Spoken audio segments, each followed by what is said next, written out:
जगदंब जगदंब जगदंब, ना चिंता ना भीती, ना चिंता ना भीती, ज्यांच्या मनामध्ये राजे शिवछत्रपती. ना चिंता ना भीती, ज्यांच्या मनामध्ये राजे शिवछत्रपती.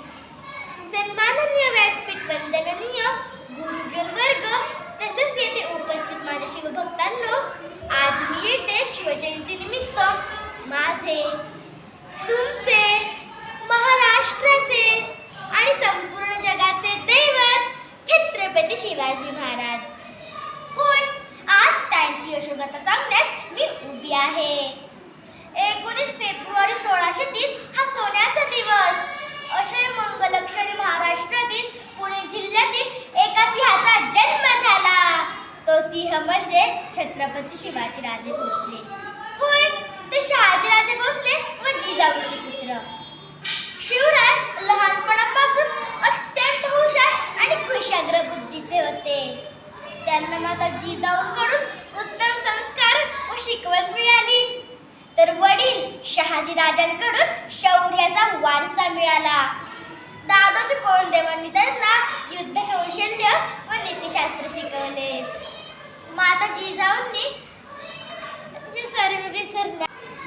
जिजाऊ त्यांना लहान वयातच रामायण व महाभारतातील पराक्रमाच्या गोष्टी सांगत असत.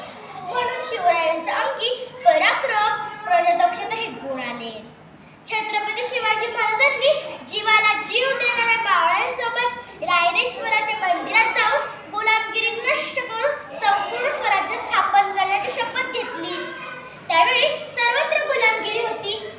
आदिलशाही, मुघल, पोर्तुगीज अशा सत्ता महाराष्ट्रात हुकूमत गाजवत होत्या.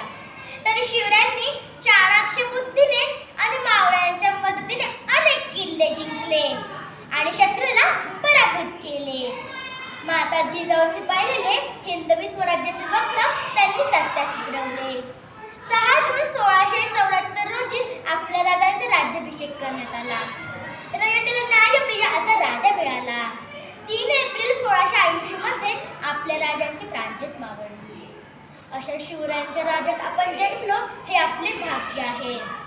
आपणही छत्रपतींचे अपेक्षित गुण अंगीकारण्याचा प्रयत्न केला पाहिजे. असंख्य राजे आजवर या जगती, असंख्य राजे आजवर या जगती, पण शुभ समान मात्र कुणी न झाला. पण शुभ समान मात्र कुणी न झाला.